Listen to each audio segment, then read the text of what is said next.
نگاہ کا فرمانا تو دل کی دنیا تبدیل ہو جاتی ہے۔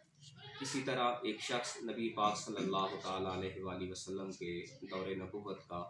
کہ جس کا پہلے کہنا یہ تھا کہ اگر اس رحمت دو عالم صلی اللہ علیہ وسلم سے باضابطہ ملاقات سے پہلے میرے دل کی کیفیت کا عالم یہ تھا کہ مجھے دنیا میں اگر کوئی ناپسند شخص تھا الیاذ باللہ تو وہ محمد بن عبداللہ تھے۔ پھر آپ صلی اللہ علیہ وسلم کو نعوذ باللہ قتل کرنے کی غرض سے آپ کا پیچھا کرتا کہ مجھے موقع ملے کہ میں ان کا کام تمام کر دوں۔ کہتا ہے اسی غرض سے میں ایک مرتبہ میں نے دیکھا اللہ کے رسول اللہ کے گھر کا طواف کرنے میں مصروف و مشغول ہیں، تو میں ان کے پیچھے ہو لیا تاکہ آج ان کا کام تمام کر دوں۔ لیکن اللہ کریم کا یہ اپنے محبوب سے وعدہ تھا کہ اللہ کریم نے لوگوں کے اس قسم کے شر سے اپنے محبوب کو محفوظ رکھا۔ تو رحمت دو عالم صلی اللہ علیہ وسلم اللہ کے گھر کا طواف کرتے ہوئے جب پلٹے تو نگاہ اس پر پڑی اور وہ ہاتھ میں خنجر لیے آپ پر حملہ کرنے کی تیاری میں تھا۔ حضور رحمت دو عالم صلی اللہ علیہ وآلہ وسلم کے ہاتھ اللہ کی بارگاہ میں دعا کے لیے اٹھے، آپ نے نگاہ کی تو آپ نے اس کی ہدایت کے لیے دعا کی۔ وہ شخص خود اس بات کا گواہ کہتا ہے کہ ابھی اللہ کے محبوب رسول نے ہاتھ اوپر لے کیے تھے، نیچے نہ لائے تھے، دعا مکمل کرنے کے بعد میرے دل کی دنیا تبدیل ہو چکی تھی۔ اور وہ ہستی یا وہ شخص جسے میں اس سے قبل یہ سمجھتا تھا کہ میری ناپسند میں اگر کوئی سر فہرست ہے تو وہ یہ شخص ہے، اب اگر مجھے سب سے محبوب دنیا میں کوئی ہستی تھی تو اللہ کے رسول کی ہستی ہے۔ تو یہ بھی ایک تزکیہ ہے کہ حضور رحمت دو عالم صلی اللہ علیہ وسلم نگاہیں فرمائیں، دعا فرمائیں تو اللہ بندے کے دل کی دنیا کو تبدیل کر دے۔ اور پھر ایسے تبدیل نہیں کیا، اس سے قبل جو اس کی جہالت کی زندگی تھی اب وہ پلٹ کر اس کی طرف نہیں جا رہا۔ حقیقت میں تزکیہ بھی یہی ہے کہ جب ایک انسان اپنے دل میں کسی برائی کو ختم کر دے یا اپنا دستکشی کر لے، ہاتھ کھینچ لے کسی برائی سے، تو دوبارہ پھر انسان کا ہاتھ اس برائی کی طرف نہ بڑھے، پھر جا کر حقیقتاً صحیح تزکیہ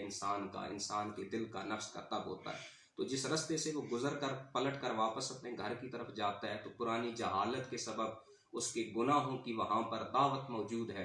اور وہ ایک عورت اس کو بلا کر پکارتی ہے، خیریت ہے، اب تو میری طرف نگاہ اٹھا کے نہیں دیکھتا، کیا میرے حسن میں کمی آ گئی یا رات کون سا ایسا معجزہ ہوا کہ تو میری طرف نگاہ پلٹ کر دیکھتا بھی نہیں؟ تو وہ نگاہیں جھکا کے جواب دیتا ہے، اس سے قبل رحمت دو عالم صلی اللہ علیہ وسلم کو محبت کی نظر سے دیکھا نہیں تھا، تو اس کے علاوہ ہر ایک چیز خوبصورت لگتی تھی۔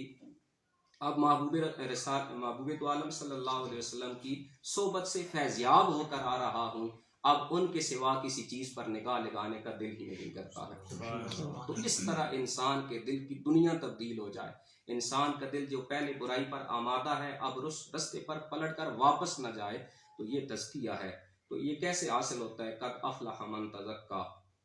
کس طرح انسان اپنے دل کی برائیوں کو محفوظ رکھے۔ وذکر اسم ربہ فصلی، انسان کثرت کے ساتھ اللہ کریم کا ذکر کرے، لا الہ الا اللہ کی تسبیح پڑھے، سبحان اللہ کہے، الحمدللہ کہے، فصلی، اور انسان نماز کی پابندی کرے، تو ان چیزوں سے بھی انسان اپنے دل کو تمام برائیوں سے بچا سکتا ہے۔ جیسا کہ اللہ کریم نے قرآن میں نماز کو بھی برائیوں سے بچنے کے ایک ذریعہ بتایا، ان الصلاۃ تنہی عن الفحشاء والمنکر، اور پھر ان چیزوں سے پھر ساتھ ساتھ بعض اوقات یہ اعمال سر انجام دینے کے باوجود انسان خطا کے راستے پہ مسلسل چلتا رہتا ہے، برائیوں پر اس کا دل آمادہ رہتا ہے،